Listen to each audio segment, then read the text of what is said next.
भारत में किसी भी कंपनी की स्थापना या संचालन बगैर एक मान्य और उपयुक्त नाम के संभव नहीं होता।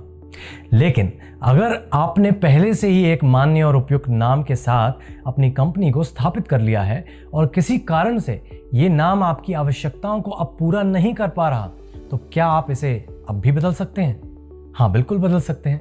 और इस वीडियो में मैं ऐसा ही करने की पूरी प्रक्रिया को विस्तार से समझाऊंगा। लेकिन इससे पहले कि मैं शुरू करूं, मैं अपना परिचय दे देता हूं। नमस्ते, मैं तुषार बख्शी सेट इंडिया बिज का एक स्टार्टअप सलाहकार हूं, जहां हम भारतीय व्यवसायों को टैक्स, कंप्लायंस और आईपीआर से संबंधित सर्विस प्रोवाइड करते हैं। इस वीडियो में हमारी चर्चा जिन टॉपिक्स को कवर करेगी उनमें शामिल है: नंबर 1, कंपनी का नाम बदलने के सभी कारण। 2, नए नाम को चुनने के लिए सभी आवश्यक कानूनी दिशा निर्देशों की सूची। 3, कंपनी का नाम बदलने की प्रक्रिया। और 4, कंपनी का नाम बदलने के लिए सभी आवश्यक दस्तावेज। तो चलिए बिना किसी देरी के शुरू करते हैं।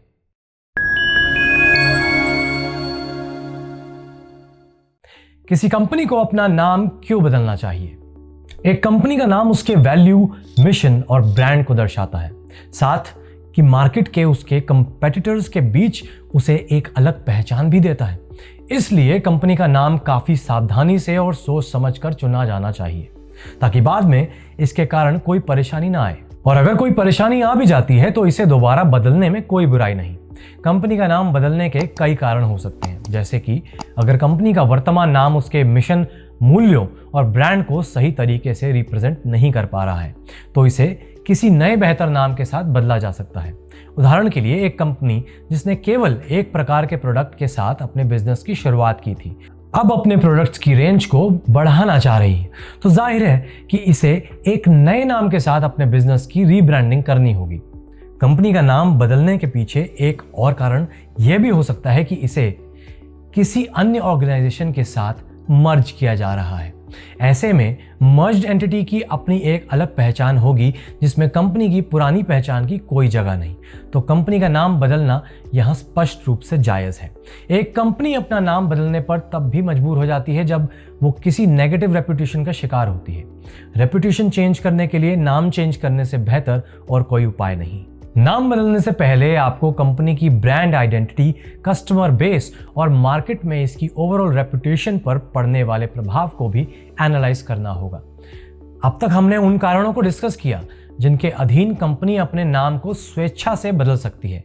लेकिन क्या आप जानते हैं कि कंपनीज एक्ट के सेक्शन 16 के तहत सरकार कंपनियों को अपना नाम बदलने पर मजबूर भी कर सकती है। अगर किसी भी पॉइंट ऑफ टाइम पर सरकार ये पाती है कि कंपनी का वर्तमान नाम प्रिस्क्राइब की गई कानूनी दिशा निर्देशों के विपरीत जा रहा है या किसी भी तरीके से उन्हें वायलेट कर रहा है, तो सरकार कंपनी को एक निश्चित समय सीमा के भीतर नाम बदलने की एक ऑर्डर जारी करती है। ऐसे ऑर्डर का पालन करना कंपनी के लिए अनिवार्य हो जाता है। ये बात हमें हमारे चर्चा के अगले विषय तक लाती है, जो कि है कंपनी का नाम चयन करने के लिए कौन से कानूनी दिशा निर्देश अनिवार्य हैं। किसी कंपनी का नाम चुनते समय यह सुनिश्चित करना जरूरी है कि नाम सभी कानूनी और नियमों द्वारा निर्धारित गाइडलाइंस का पालन कर रहा हो। भारतीय कानूनों में ऐसे guidelines companies act, trademark act और नेम्स एंड एम्बलम्स एक्ट में दर्ज किए गए हैं। कंपनीज एक्ट के अनुसार एक कंपनी का नाम यूनिक और ओरिजिनल होना चाहिए। ये किसी भी मौजूदा कंपनी के नाम या ट्रेडमार्क के समान नहीं होना चाहिए। नाम में ऐसे कोई भी शब्द नहीं होने चाहिए जो वल्गर या लीगली ऑफेंसिव हो। इसके अलावा कंपनी के नाम में ऐसे शब्दों का इस्तेमाल करना भी वर्जित है जो किसी भी रूप से सरकार द्वारा प्राप्त पैट्रोनेज दर्शाता हो। इसके अलावा ट्रेडमार्क एक्ट की गाइडलाइंस के अनुसार जिस नाम के किसी भी मौजूदा अप्लाइड या रजिस्टर्ड ट्रेडमार्क की उपलब्धता हो, उसे भी कंपनी के नाम के रूप में नहीं चुना जा सकता है। आखिर में नेम्स एंड एम्बलम्स एक्ट की गाइडलाइंस के अनुसार किसी कंपनी के नाम में केंद्र सरकार की अनुमति के बिना राष्ट्रीय और अंतर्राष्ट्रीय सरकारों या गैर सरकारी संस्थानों के नाम, एम्बलम्स, फ्लैग्स या सिंबल्स उपयोग नहीं किए जा सकते हैं। कंपनी का नाम चुनते समय इन सभी कानूनी गाइडलाइंस का पालन करना जरूरी है, ताकि किसी भी कानूनी विवाद या समस्या को हर कीमत पर टाला जा सके। कंपनी का नाम बदलने की प्रक्रिया क्या है?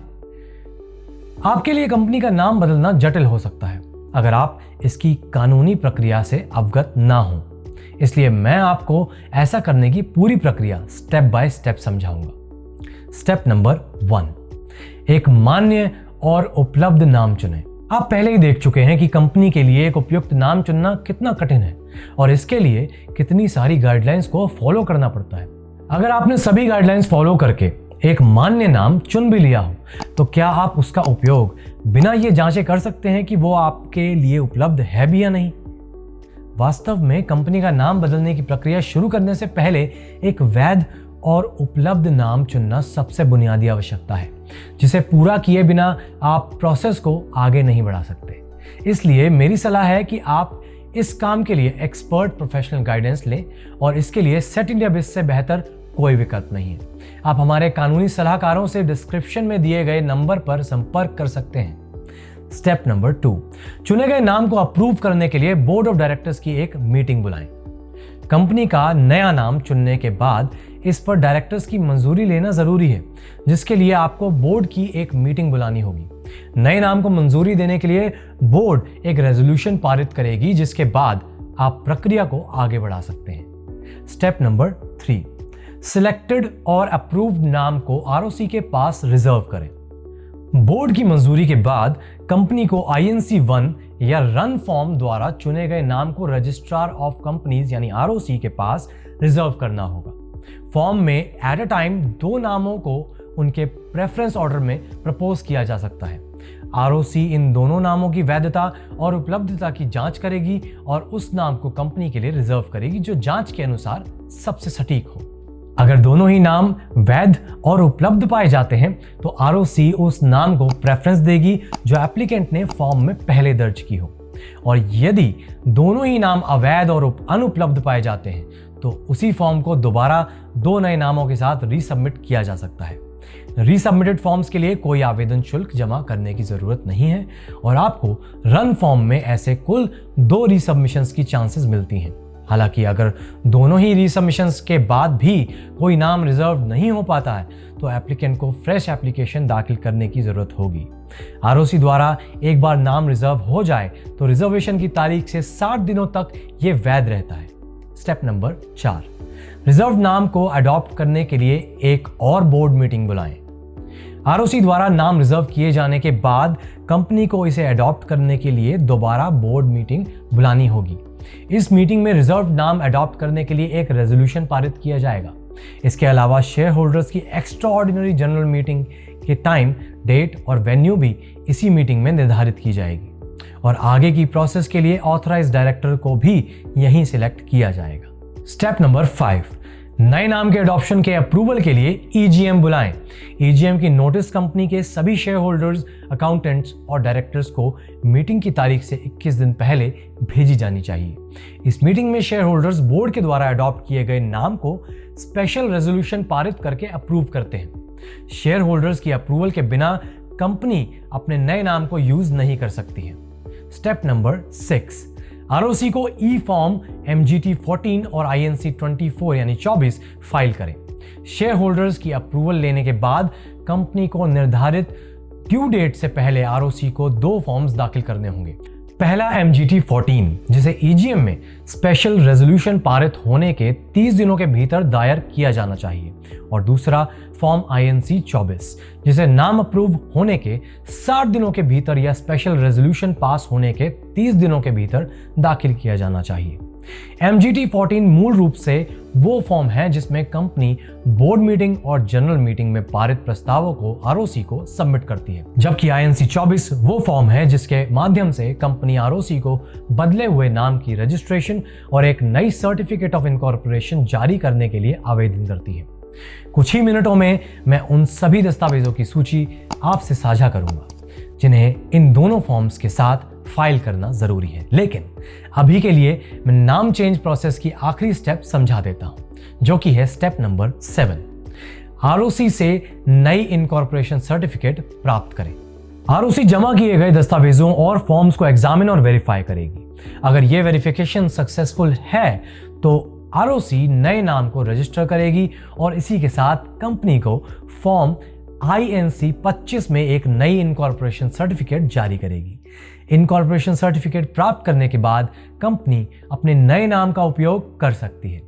यह ध्यान रखना महत्वपूर्ण है कि सही प्रक्रिया का पालन न करने या आरओसी को अनावश्यक फाइलिंग ड्यू डेट के बाद करने के कारण आपको कई लीगल कॉन्सिक्वेंसेस का सामना करना पड़ सकता है, जैसे कि लेट फाइलिंग फीस, पेनल्टीज और कोर्ट ट्रायल्स। आप अपनी कंपनी के लिए एक इजी और एरर फ्री नाम परिवर्तन प्रक्रिया सुनिश्चित करने के लिए सेट इंडिया बिज से प्रोफेशनल असिस्टेंस और गाइडेंस ले सकते हैं।